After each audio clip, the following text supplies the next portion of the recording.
I honestly did not expect us to ever be recording another episode of this. When I said to you, like, look, behold, Arnold, how even after like 2 years, this is still being reported to me in my year-end valuation by YouTube as the most important thing I've ever done with my life. And you were like, let's do another one. I was like, God damn it. Oh, man. Well, no pressure then. Shoot. I do want to put a little bit of pressure on you, though, because the podcast is called Go Die in a Hole, and I'll be sad if this does not end in a TPK. You know, it's really tricky. I have no idea how this choice is going to work, honestly. It is just the module that I had prepared to run, so we're running it. It's called The Endless Stair, written by Ed Greenwood and released, if I recall, in 1987. I was published in 87. I was also published in 87. Oh, that's cool. Yeah. You and I, same age. When's your birthday? June 3rd. Mine's June 20th. Are we both Geminis? We're both Geminis. We are both Geminis. Holy shit, twin brother. By the laws of the schoolyard, I am older than you. Please don't beat me up. I need my lunch money for Monster Energy drinks and those weird little fucking tornado hot dogs they sell at 7-Elevens. By the laws of RPG blogging, you're bigger than me, so it evens out. It evens out. My dad's blog can get more viewers than your dad's blog. What else did Ed Greenwood write about? I mean, he's the Forgotten Realms guy, right? Yeah, he's the Forgotten Realms guy. Isn't he the guy who wrote all of those books that everyone makes fun of about the self-insert wizard? Holy shit, he has a great fucking beard. I mean, that might be the best thing about him. Who knows? But is it Elminster? Is Elminster the self-insert guy? Elminster, yeah. That's who I was thinking of, yeah. Oh, man. Wasn't there also like a horrible self-insert animator for Powerpuff Girls? Oh, geez, I have no idea. That's a dark fucking rabbit hole if you ever want to go down the line there. Okay, so we have this guy wrote it. He's the Forgotten Realms guy. The usual argument is Forgotten Realms, horribly derivative, but when it came out, it was cutting edge and good because it was generic, and that's where all of our archetypes come from. Is that hold true in your mind? It was the first setting I was aware of. I feel like it was probably the most coherent vanilla fantasy setting that TSR produced. Whereas Greyhawk was like more of a mishmash, and Black Marsh was I don't know that much about Black Marsh, but it seems a little too weird to really fit the trad fantasy aesthetic. It's coherent, and I think that when I was first getting my baby egg tooth, chipping out of the egg and getting my first DM days in, it was very inspiring to me that you can make a world and just populate it and have like fucking demographics for your cities, and you know how many blacksmiths there are inside Candlekeep and shit like that. But as I've gotten older, I give very few shits nowadays about coherence and world building to that type of world building. Like, I don't need to know the number of dwarves in your city, because it's very rarely player facing information. It's not interesting to me to read about anymore, and it's never been interesting at the table. I think that kind of maps onto my own experience, where I recall being, I don't know, 17 and looking at the 3rd edition Forgotten Realms handbook and thinking, wow, it's crazy that they know all of this nitty-gritty detail about the imports and exports of every little town on this big old map, and then flipping to the next page without actually reading any of that information because it's very boring. It's powerfully boring. But it's impressive. It's impressive in the same way that like a fact book or an encyclopedia is impressive. Well, actually no, encyclopedias are interesting. I learn things whenever I open an encyclopedia, and whenever I read a Forgotten Realms book, I just feel like I could have written this. It just would have taken me a long time to come up with these stupid numbers for how many toes there are on a halfling and how many halflings there are in Darrowshire and shit. I don't know. And then, you grow up and you're like, oh, they just pulled those numbers out of nowhere. They don't mean anything. Oh yeah, and I'm sure Ed Greenwood runs games and he just like doesn't use the book and makes up fresh new numbers every time for how many toes halflings have. I don't know. Paid by the word. Yeah. People should get paid the fewer words they write. Paid for every word you don't have to write. That's how RPGs should be. We have a lot of good ideas. But Endless Stair, not a Forgotten Realms book to my knowledge. I actually have a physical copy of this, like an original first edition print that I picked up because for some reason, this pretty generic cover art really grabs me. And we should probably dive into it. Yeah, let's do it. I'm ready. Yeah. All right. Put me in your hole. Put me deep inside your hole. All right. So you have the list of player characters that I sent over to you. Yeah, you said I have all of these little miscreants. It's 7 dudes and 1 lady, so I feel bad for her. You show up at a tavern named Dalezoon's Rest. Dalezoon's Rest is a fully keyed and mapped tavern because it's an old TSR module and that's how they filled pages. We will just zip through a very scripted opening here where you show up at the tavern and then a body is brought into the tavern and everyone is concerned and they're wondering who this person is. And then someone says, I know that person. It's a wizard that I met on the road a few days ago. He said he was going to this stone, the lone standing stone out in the woods that we all know about because we all live here. It's a small community of woodsmen. Everyone, is mumbling and they're concerned about this. This person has no marks on his body, but he's yet a young man. How is he dead? The guy who recognized him goes to the bathroom, which this module consistently calls the Jakes, which is not a term I'd ever heard before. The Jakes. That guy never comes back. Another person goes to the bathroom and finds his dead body, also with no marks on it. People die all the time on the shitter. Okay, so looking up Jake on the dictionary, on the internet dictionary, tells me that Jake is a sexually immature male wild turkey. It also means quite alright, quite fine, but I can't find Jake's as shorthand for the John. Ed Greenwood is Canadian.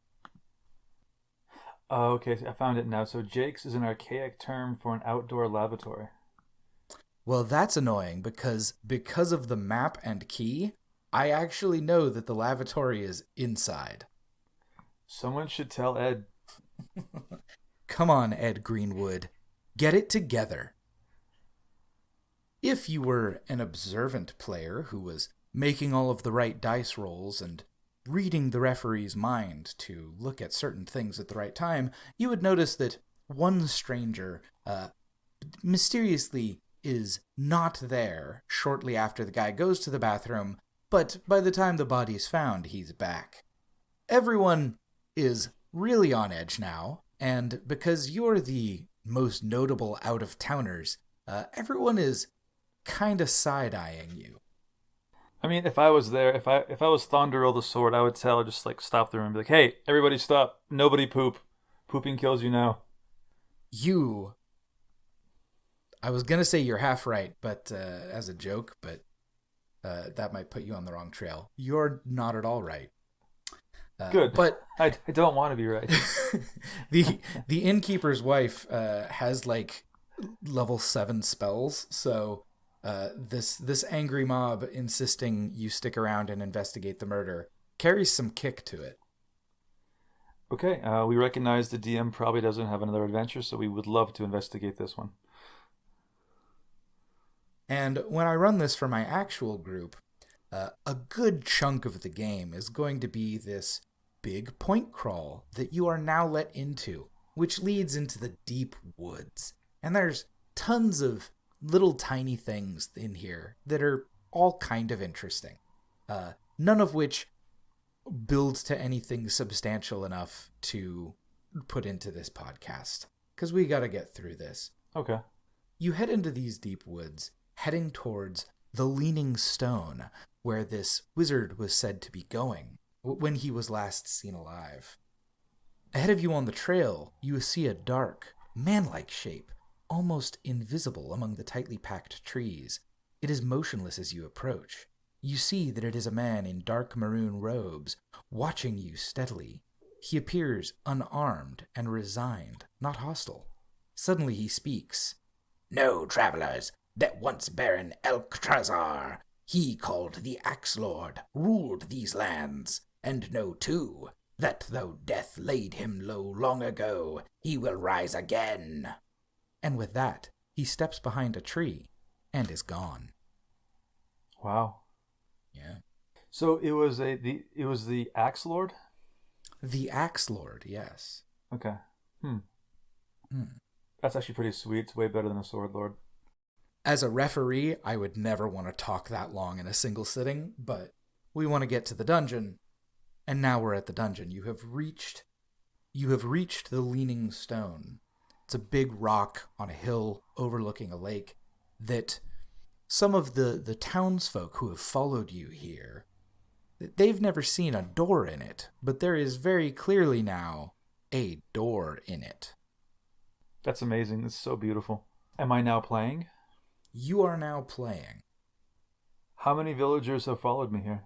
A mob who is sufficient to make sure that you come here and do some dungeon delving, but is absolutely not willing to accompany you because reasons.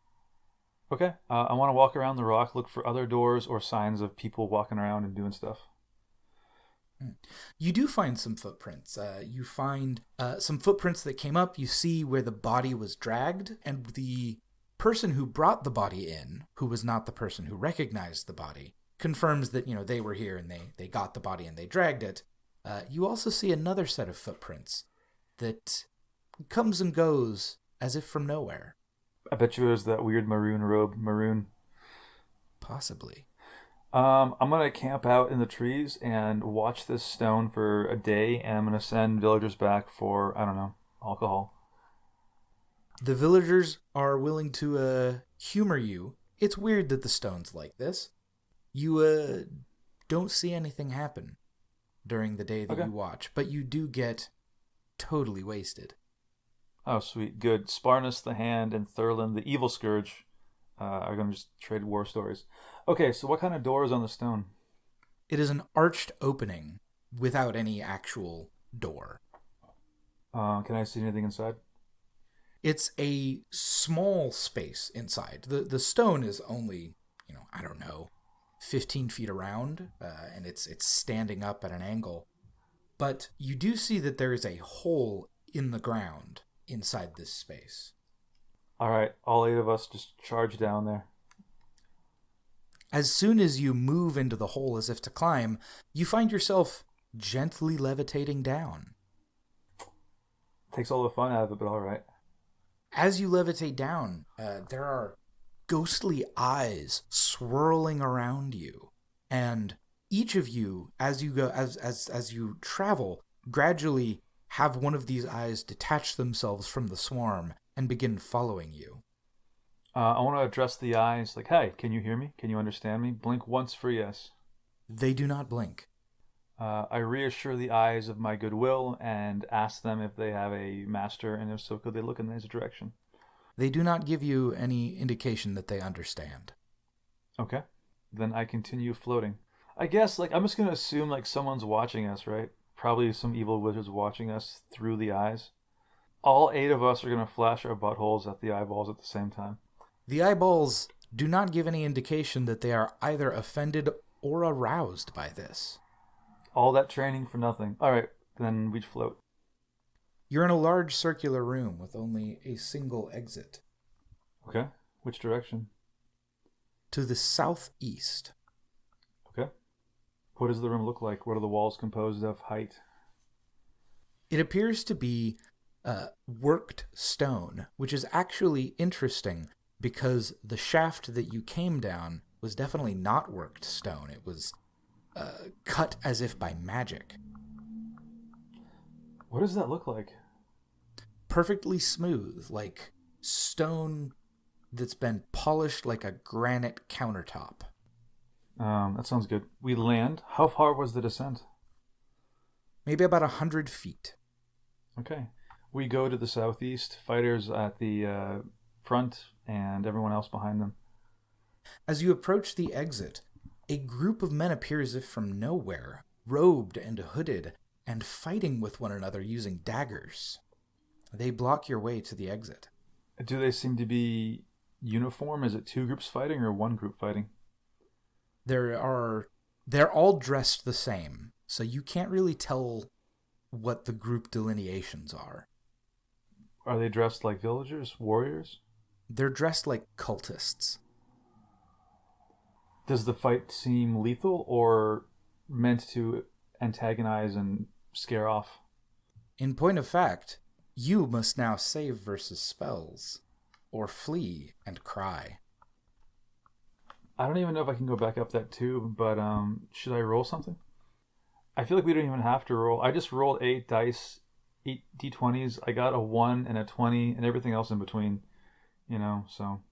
I mean, let's say like one of your people, they don't save and they have to be left behind. They're too scared to continue? So my characters were so disturbed by watching these cultists fight each other they had to save versus fear? Yes. And you, so who gets left behind? I'm going to leave behind my 21st level fighter because... Actually, no, he's staying. Level 15 thief because he is the lowest level out of all of them. And he looks very untrustworthy. He probably looks like somebody that would steal from other characters if given a chance. Plus, he only has 38 hit points, and Thondaril the Sword has 98. All right. The rest of your party recognize that this fight is illusory, and the fear magically induced. Okay, we will walk through the illusory fighters and be on our way, and Orskill Sharpeye, the level 15 thief, can stay behind with the eyeballs. And whatever he wants to show them, he can. The level 15 thief is canonically, according to this spell, crying.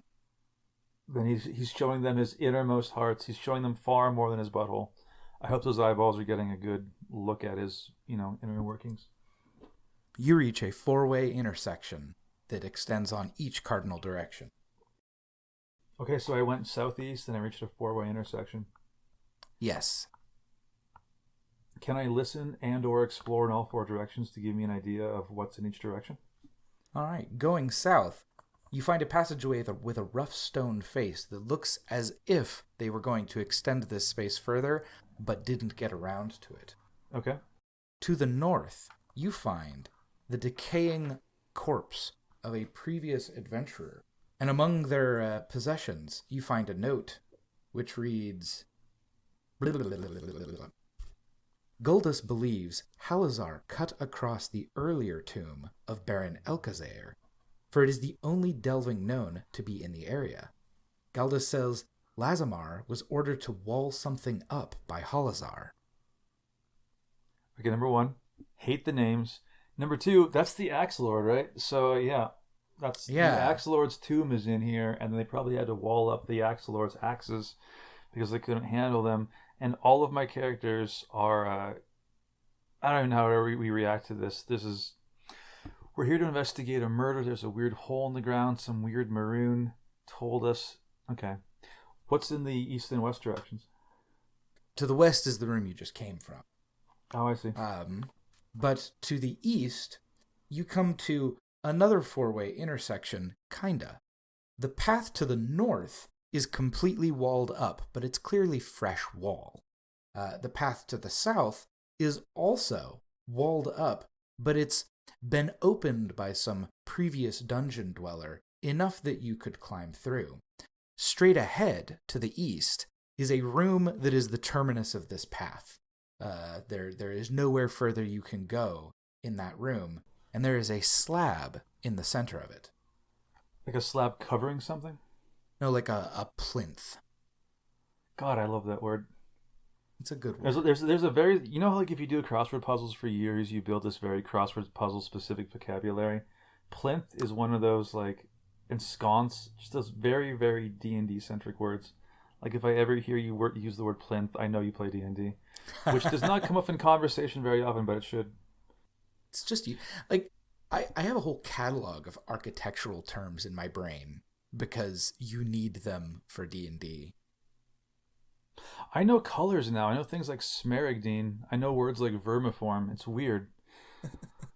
All right, so what's south of the open wall in that four-way intersection?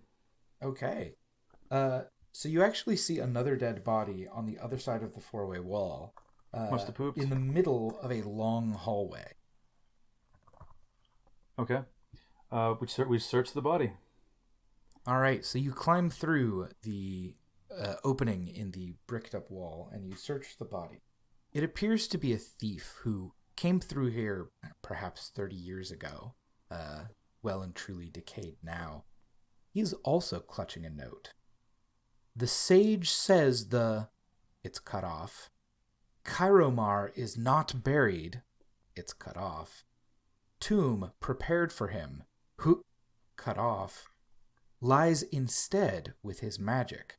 War at the top of the Endless Stair. And then there is a small map. Okay.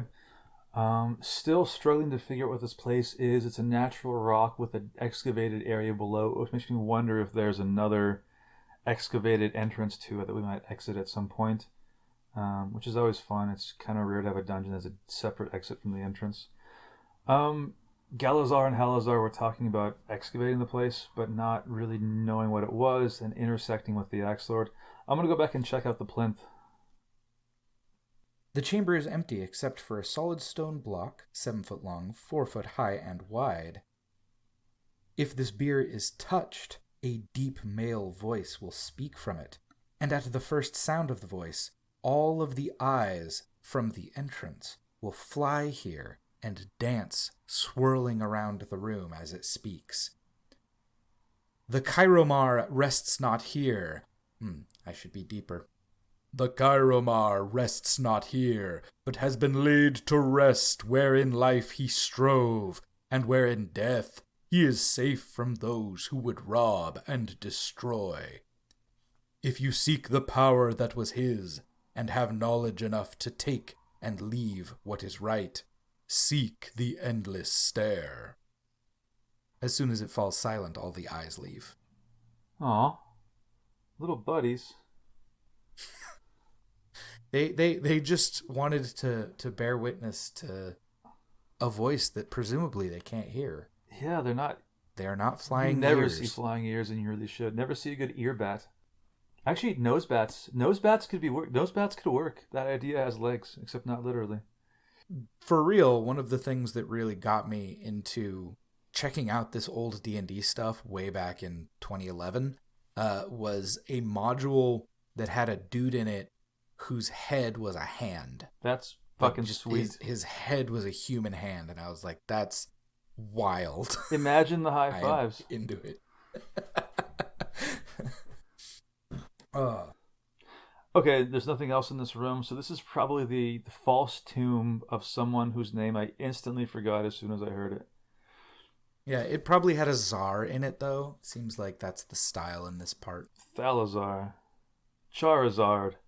Alright, we go back to the walled door to the north of the previous four-way intersection and just beat the shit out of it.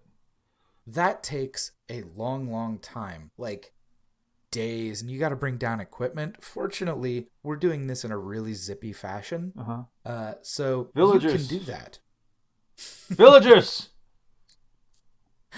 The villagers, all willing to join you, come down and knock down this door, and you find exactly what you were hoping for. You find a winding staircase that eventually leads to another exit that lets out under a rock somewhere, a proper entrance to this tomb that, like the rest of the tomb, is hewn from earth rather than that one entrance you took, which was smooth, like impossibly smooth. And full of eyeballs. So how long did the first corpse appear to be dead for? The first corpse appeared to have been dead for, I don't know, maybe a year. Okay, so they dug this thing looking for a thing, intersected something. Maybe so go back in and go back to that south hallway where we found the second corpse. All right. The thief.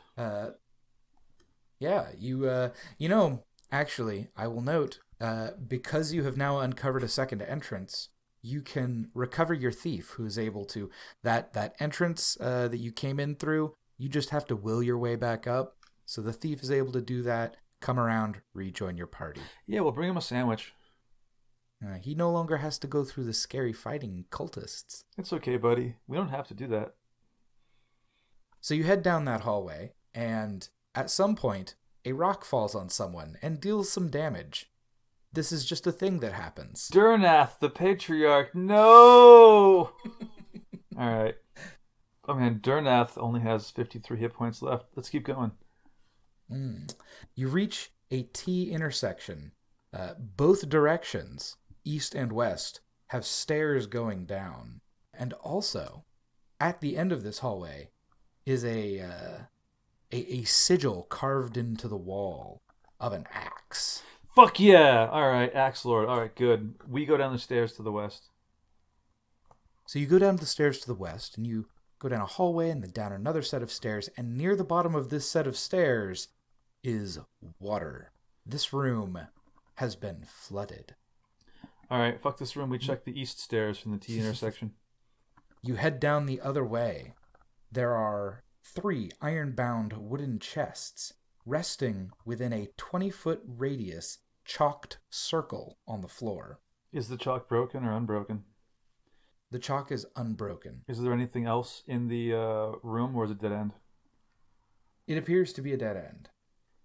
Alright, I have the wizards check the chalk circle. If that looks good, then I have the thieves check the chests. While the wizards are checking the chalk circle, they detect that all of the chests are magical. Ooh, good. The thieves then cross the chalk circle, and they seem confident that they can get all 3 chests open. I'm so fucking proud of fucking Orskill Sharp Eye, who was crying a few minutes ago, but now is ready.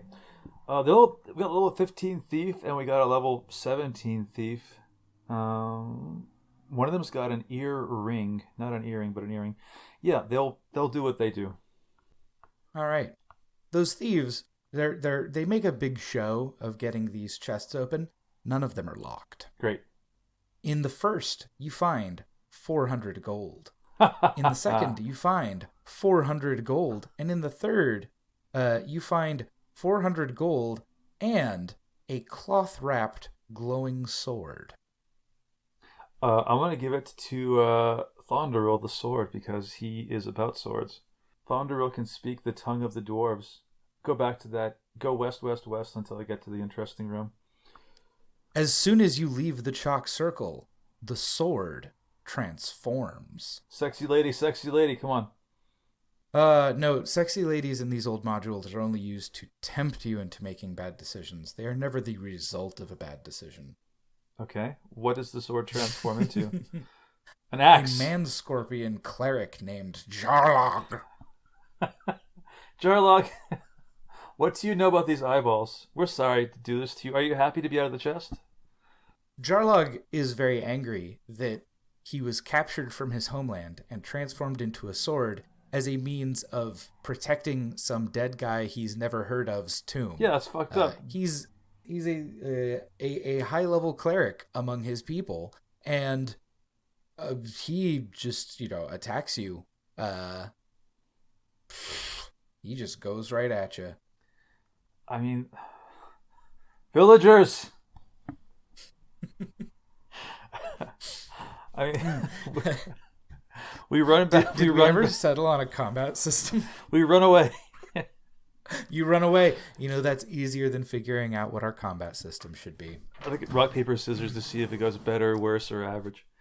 Where do you run to? To the villagers. You run to the villagers. All right. You go back down the hallway. I don't know if another rock falls and hits you on the head. Oh, it falls on Jarlag, the Scorpion Man. We're all going to pile on the Scorpion Man, subdue him, and get him to explain the names, because we forgot the names. All right. You know what? That's a good plan. and let's rock, paper, scissors to see whether that goes better or I worse. choose rock. All right. 1, 2, 3. Scissors. I chose scissors. All Oh right. no. 1, 2, 3. Scissors again. I chose paper. Oh no, I am defeated. It All goes right. better for you. We pile on him and he likes it. He likes it.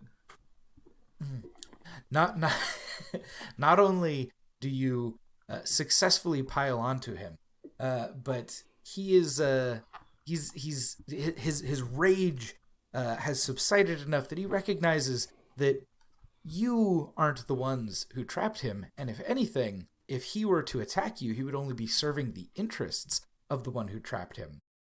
Where's the jar like, man? There's a fucking axe ghost around here. They imprisoned you and made it so no one can poop without dying. Do you want to come help us raid his tomb? He says, nah, bruh. I want to get home to... I don't even know if I still have a wife and kids.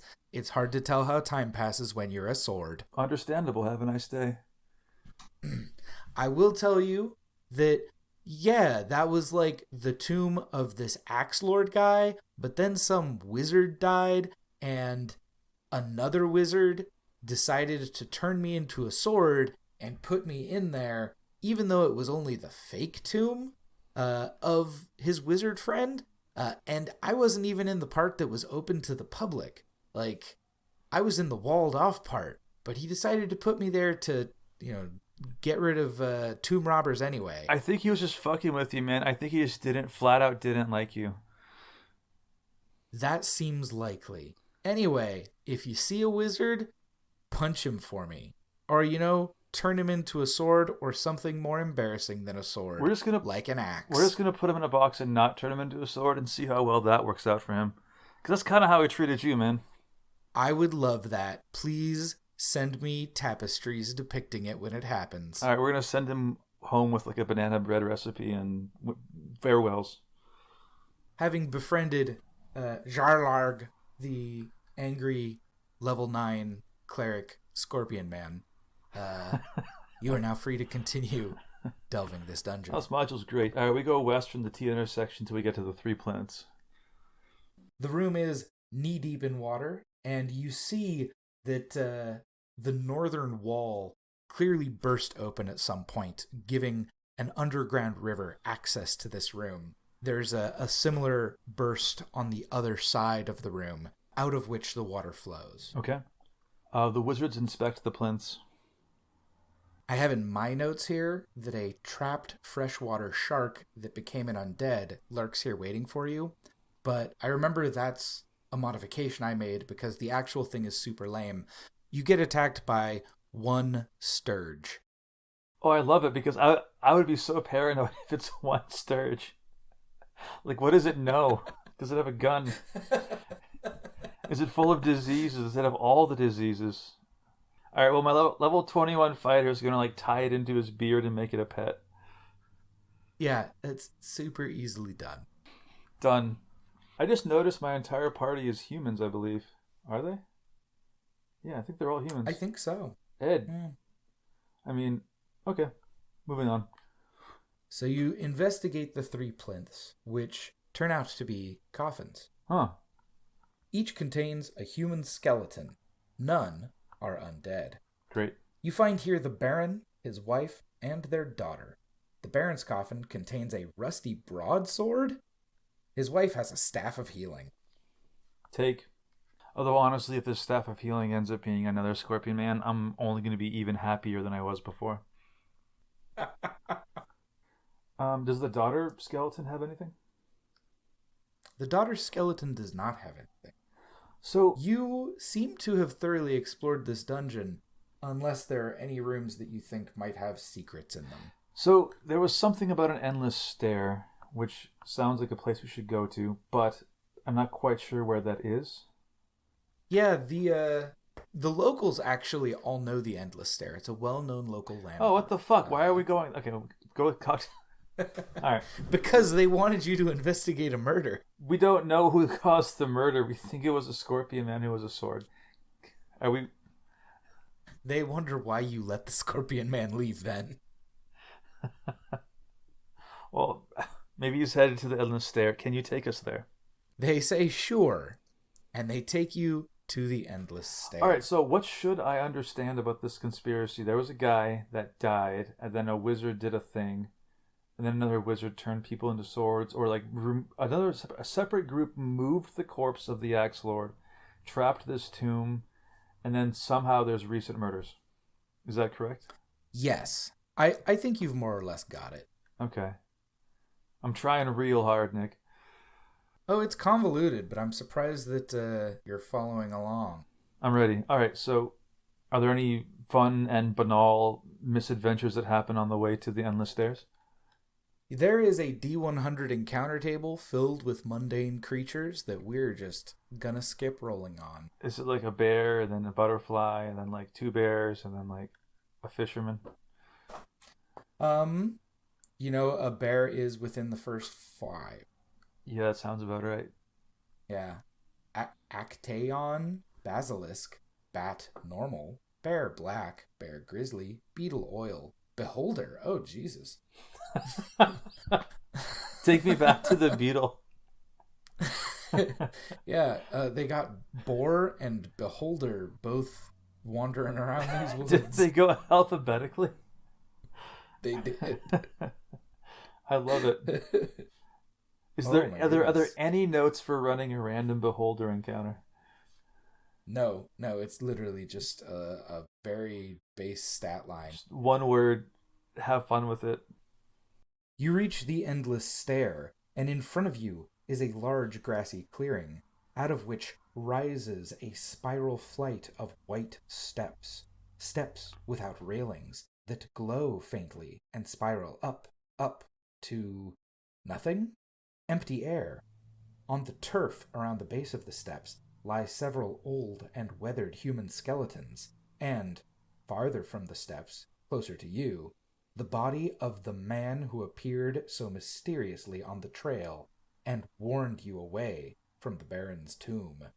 He is clad in his maroon robes and lies motionless, staring up at the sky, his mouth open. We cautiously investigate what killed him. He has no apparent cause of death, just like the other two bodies that have been discovered during this adventure. He took a nasty shit. Hey, who was the villager that disappeared during that one phase and then reappeared later? No one knows what you're talking about. Okay, but he's not here now. He's not here do now. the villagers recognize the maroon? They don't, actually. Okay, I take his clothes off. Now do you recognize him? No, they. You know what? Scratch that. Yes, they do recognize him. He is a local member of an obscure religious order that has some goofy belief that's based on like great man theory of history, where yeah, there were great men, and then society has declined, and eventually the great men will return and lead us into a new golden age. And for this region, the great man is that buried guy whose tomb was desecrated by the wizard who wanted to create a fake tomb for his friend. Okay, that makes perfect sense. So, we think the maroon guy is related to the people that were moving corpses and making false tombs and putting scorpions into swords? It seems unlikely because that was all done by the wizard who messed with the Baron's tomb. And this guy seemed pretty dedicated to the Baron. Okay, so he would be anti-wizard. Is it one wizard or two wizards? It seems more and more like everywhere you turn in this adventure, there's a new wizard. God, I hope Ed Greenwood's at the end of it all, not even as Elminster, like as himself. And then he just TPKs my party. That's what I want. He makes us all poop ourselves and die. All right, so the stairs go up, not down. The stairs go up. That is interesting. I don't know if I like that more or less than if they had gone down. Because if they had gone down, I'd think like big sweet dungeon. But if they go up, that makes me think it's going to be linear. But I don't know. We look around the area some more and spend a day observing, and then if nothing happens, then we go up. Nothing happens while you observe. There are a bunch of like skeletons and whatnot down here, and during that day, the townsfolk would tell you that, yeah, they generally avoid this place. Anyone who goes up the stairs tends to eventually fall down dead. Cool. But, I don't know, you're big, tough adventurers. Yeah, man, we got 98 hit points, some of us. So, that day passes. You go up the steps. On the 9th step, a shimmering curtain of force confronts climbers. Passage through it chills the climbers for 1 through 6 damage. If the climber has spellcasting ability, the note of a tinkling bell will be heard from empty air, and the climber will be illuminated in white fairy fire for the next 9 rounds. Your casters have been marked. Is it possible to like climb on the outside of the stairs, or just like throw a grappling hook up and climb on the outside? You probably could. I'm sure that Ed Greenwood would be annoyed at me for saying so. I'm sure that there's some line in here that I am forgetting that explains exactly why that's not possible. But they're spiral stairs, so I mean, there's going to be some place across from you that you can throw a grappling hook onto. And even if they're smooth, they're rectangles, so you're eventually going to be able to latch onto the opposite side.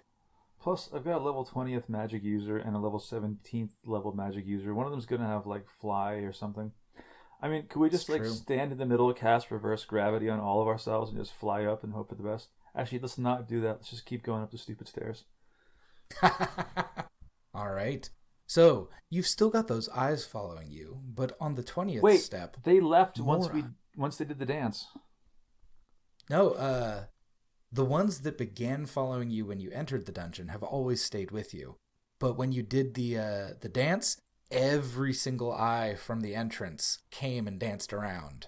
And then those eyes left. But the ones that were staring at you are still staring at you. They never left? No, they never did. And I'm guessing they're incorporeal, otherwise I can't just like put them in a box and sell them at the fair, right? They are incorporeal. Alright, fine. Up we go. On the 20th step, you gain... On the 23rd step, I should say, you each gain new eyes on you. Yeah. See, it'd be kind of cool if all the eyes just kind of combined to form like an ultra beholder or something. I really hope the eyes don't end up being nothing. You know, Zanzir the Mysterious has got a staff of dispelling. Can I dispel some eyeballs just to see if it works? Ooh, go for it. Let me take a glance at the new monster description.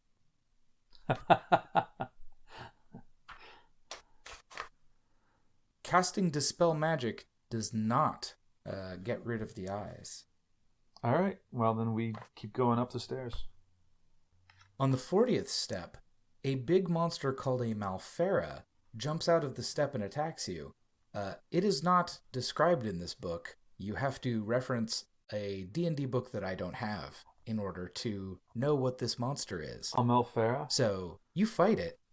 Oh, it's a creature from the dimension of nightmares. It has a large elephant-like face and a short trunk. The head is topped by large horns. Large fangs protrude from either side of the trunk. The chest is a mass of slimy, short tentacles. What do you want to do? Ooh.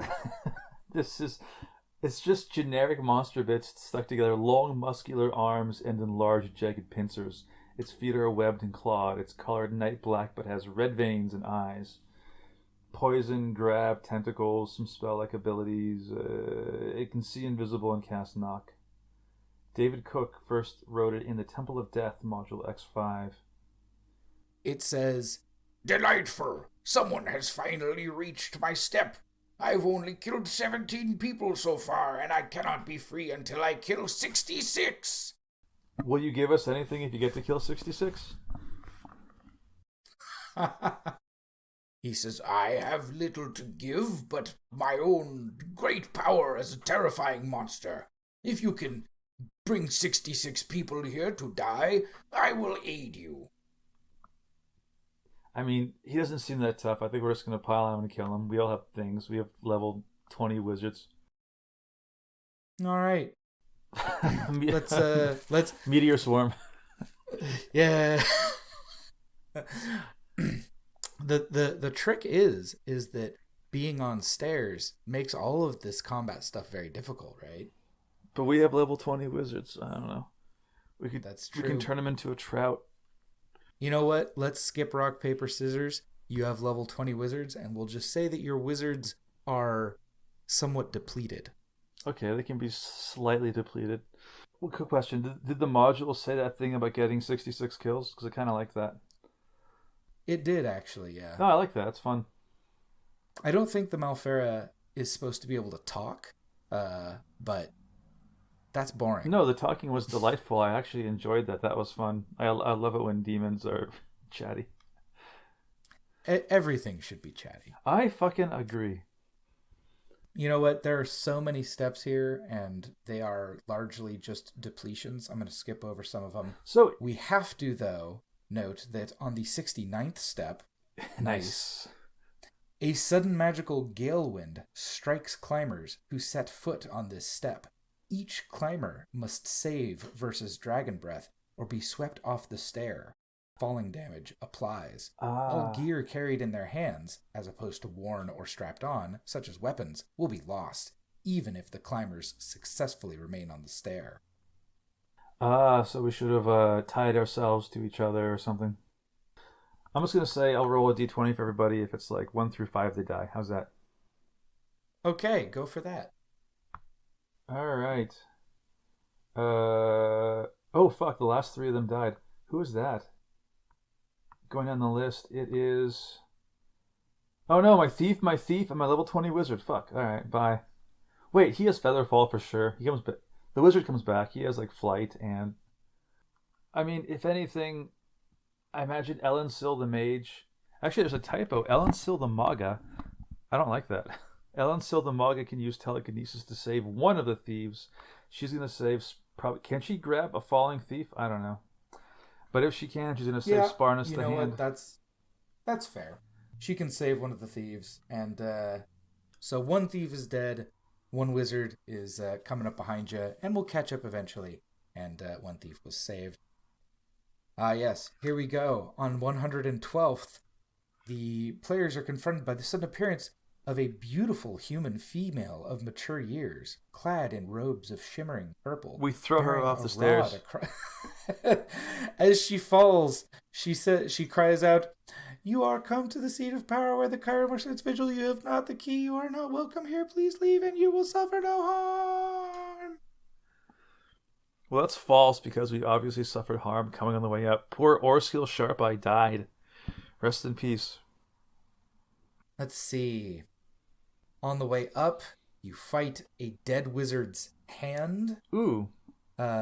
Is it big or creepy or covered in rings, or does it turn into a snake? Or does it have super long claws? It has poison fingernails. 5 fingernails, 5 poisons. It has a eye in the center of its palm. Fuck yeah. But it is otherwise a human hand, perhaps somewhat desiccated. So how does it fight us? Does it cast spells? It does cast spells. That's kind of cool. Each finger is a different spell. Oh, so it's just a fucking beholder hand. Yep. The thumb has no attack, but it regulates the cone of the burning hand. I feel like the thumb should wrestle you if it was any sense. It should just summon a Big B's hand, and the Big B's hand only does wrestling moves. And the middle finger is like power word blasphemy. Pinky finger is like gace. It makes you do promises. Ring finger is charm. Pointer finger is going to be, I don't know, finger of death. Wow, these have Canadians have weird names for fingers. The Francible, long finger, and then baby finger. That's disgusting, and I can't believe we ever allowed them to become Americans. Ugh. The baby finger casts whirlwind. I hate it. I hate it so much. Is there any theming to the fingers? Like Pinky Promise kind of comes to my mind. No, not really. It's like it's just a random selection of spells that would be pretty tough to deal with for a high level party. Okay. Like Ray of Fire and Paralysis. Okay. We are more depleted now. The first of your spell users to step on the 229th stair randomly loses one of their highest level spells. It's probably Ellen Sill the Maga, and she's level 17, so she does have ninth level spells. I think you get ninth level spells. I don't know. She loses her So, sweet time stop. so let's see. That's like 3 or 4 depletions that we've had on your wizards going up here. These are high level wizards, so but let's just keep a running tally. On the 300th stair, as soon as someone steps on it, a spectral door of faintly glowing white light can be seen in front of the climber, with a handle of glowing light on the right. We super don't touch it. Okay. What do? We walk around it. You walk around it and are successfully able to keep climbing up. However, you find that you pass the corpses of creatures that you have killed on the stair previously. It seems that you were just teleported to a lower step. No, so we're back at the bottom. We can sleep for the night. You got teleported back to the 131st step. Oh, then we can walk down 133 stairs and take a rest for the night. Get our spells back. You can. All right. Okay. We go back. Is the corpse of that woman we threw off down at the bottom? No, it isn't. She was probably an illusion. That's my story, and I'm sticking to it.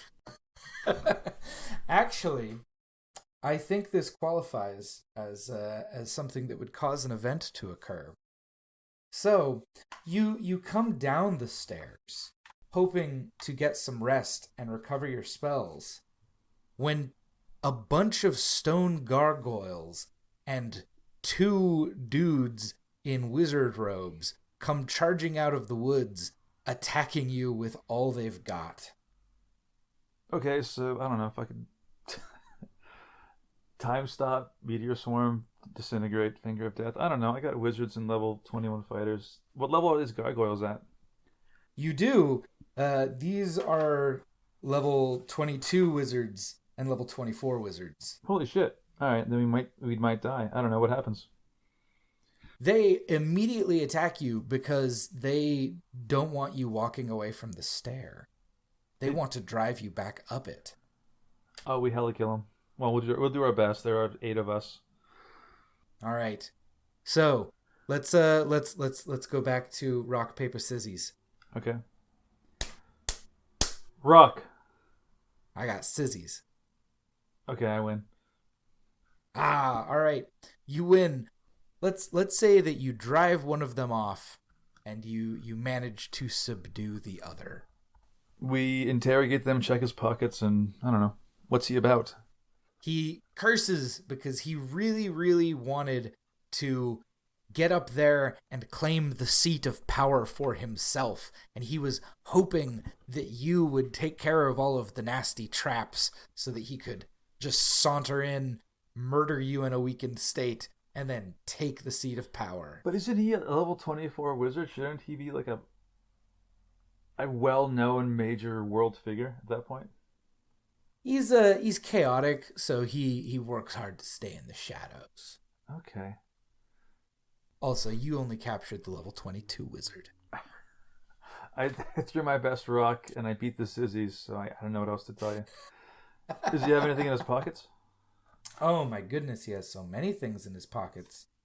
I believe this is the one of the 2 of them who might actually be carrying his spell book. Staff of Healing, 2 daggers +3, Ring of Protection +2, Amulet versus Crystal Balls, and ESP. I'm taking all the things and putting them on Thondaril the sword. You can't see it, but this man's chin is like the wall of a fortress. I will make sure that as that is mentioned, we will fade in on Thondaril's the sword's artwork. It is excessive. Like a beard should take up more than 40% of a face. Now, the beard can't contain the fucking face. The beard is insufficient to maintain. It's like the wall it's the wall of your jail cell when you get arrested for being too goddamn small. I don't know, man. It's big. It's the water tower that falls on your poodle. Oh dear. Is that a reference? No. That's very specific. It's that time of night. So, you rest. You get to the top of the stairs. I'm going to say, go through the door. There's a long hallway. At the end of it is a big floating skull covered in flames. We greet it. It's good that you greet it, because this is the narrator skull, who follows you through this dungeon and tells you about everything you see. Fuck yeah. And if you attack it, he shoots fireballs out of his eyes. I want to ask this wizard skull if he knows about the wizard hand, because I think it was cool. He says, I'm produced by a spell that can... Oh, I can't. Blowing levels. You were doing great. The skull says, I am produced by a spell that only allows me to have 7 recorded things that I can say. This is one of those 7 things. You have asked a question that isn't answered by one of the 7 things I can say.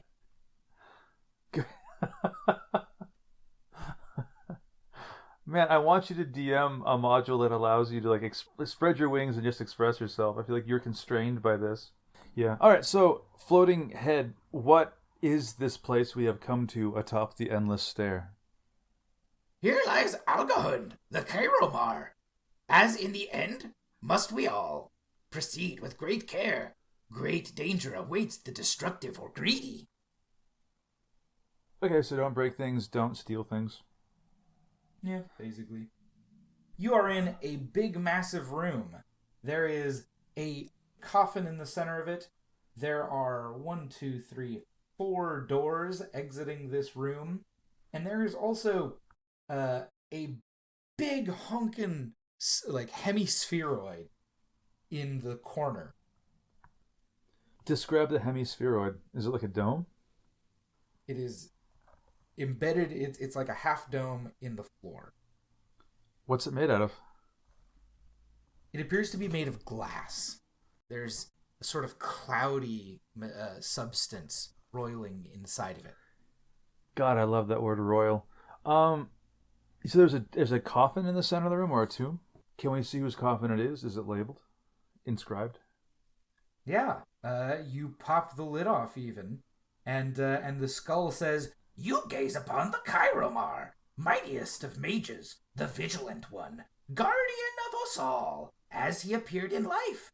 Disturb him not, for his magic outlives him, and those ain from it would also beware its lasting power. Okie dokie. We'll put the cover back and check the 4 doors out. Was it like north, northwest, east, northeast? What is the directions? 2 to the west, 1 to the north, and 1 to the northeast. Okay. Because we are running short on time, I will zip through and tell you that there's a living space. There is a closet full of wizard styles, like just wizard robes that are fancy. Okay. There is a library that has been totally eaten up by worms. And there is a big honking complicated trap room where all magic gets fucked up.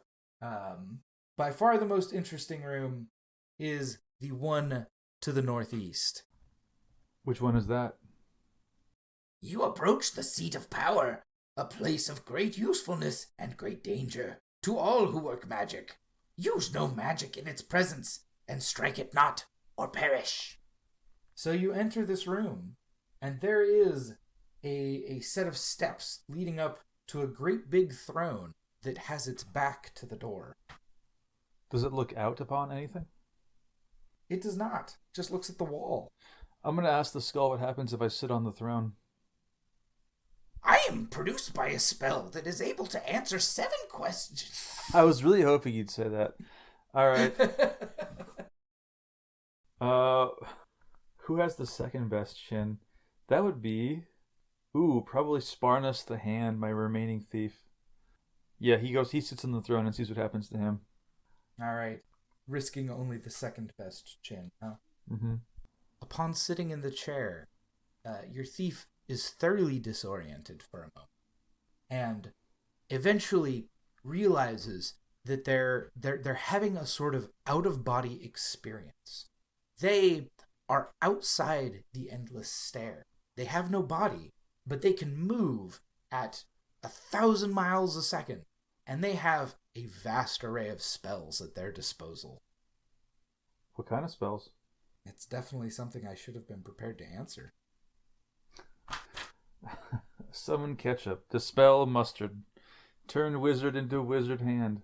Summon cushion. Dispel magic. Meteor swarm. Fuck yeah. Curse. Teleport. Create any monster. Reverse gravity. Heal. Remove curse. And prismatic wall. All of which can be cast from your consciousness as it travels outside at 1,000 miles a minute, invisible and intangible, via the power of the seat. Can I travel 500 miles away and then 500 miles back and then get back in my body within 1 minute? Yeah. That's very powerful if I have things that are anywhere near, because I can just summon monsters on top of them and make prismatic walls and other bullshit. Okay. I go back in my body and get off the chair and I look for what the catch is. Oh man, there are so many catches. One of them is that everyone's going to want to kill you. And in fact, when you zipped around, you saw that wizard who got away, climbing up the stairs, coming to kill you. He's got a bunch of gargoyles with him. Fortunately, you're sitting in the chair, and you could just meteor swarm him if you desire. I just want to summon a single sturge, because I can summon any monster. You summon a single sturge. It irritates the wizard, who is no doubt still depleted from your fight yesterday, but knows that he has to get here before you get to the chair. All right, well, now it's time for Meteor Swarm and Prismatic Walls. Realizing what a terrible situation he's in, he tries to have the gargoyles cover his escape, but is no match for your thief's wizardry. No, fuck that. Dimension lock, now everything is my way. The thief also notes that, I will also note that any spellcaster who sits in the chair can cast any prepared spell using it, but non-spellcasters only get the seat's special powers. Also, there's a whole bunch of, potential mental maladies that can occur if the chair is overused. That seems fair. But we are right about at where you need to head out. Yeah, how should we do this? Is there more to this adventure, or is it just this is the end of it? I mean, not really. So to make it more coherent, the two wizards who attacked you were evil apprentices of the good wizard who used to use this place. When that good wizard died, he kicked him out, and he made sure that all of his very powerful magical artifacts were protected, and they've been out there scheming and leveling up and hoping to come claim this seat someday. The mysterious body at the beginning was one of their fellow apprentices who was a good guy and who they murdered because he was going to get the chair. Oh, it was them all along. All right, good. I knew it. I thought so. So then they were trying to force you to go through the traps to get to the chair. But you killed them because we are doing rock, paper, scissors combat, and that tends to make everything easy. And I'm really good at that. Yeah, it turns out I'm great at being scissors and rocks. I've been playing the wrong game my whole time. Then where's the Axe Lord? The Axe Lord is, you found his body. He was the guy that had the wife and the daughter? Yeah, the guy that had the wife and the daughter. There was no axes. There was a sword on him, right? There was a sword on him, which is perhaps meant to be a clue that, it's the Axe Lord's tomb. The Axe Lord is buried with a sword. There's a secret door in here somewhere. Okay. The room with his axe in it is wild. It's, as soon as you touch the axe, every second a web spell gets cast at you from the ceiling. That reminds me of some old fucking Sega video games that just had shit like that. Okay, so there's hidden rooms in that first dungeon, but I should have done what? I should have just said, like, I search for secret doors? Honestly, if you had said you search for secret doors probably anywhere, I would have just revealed them to you.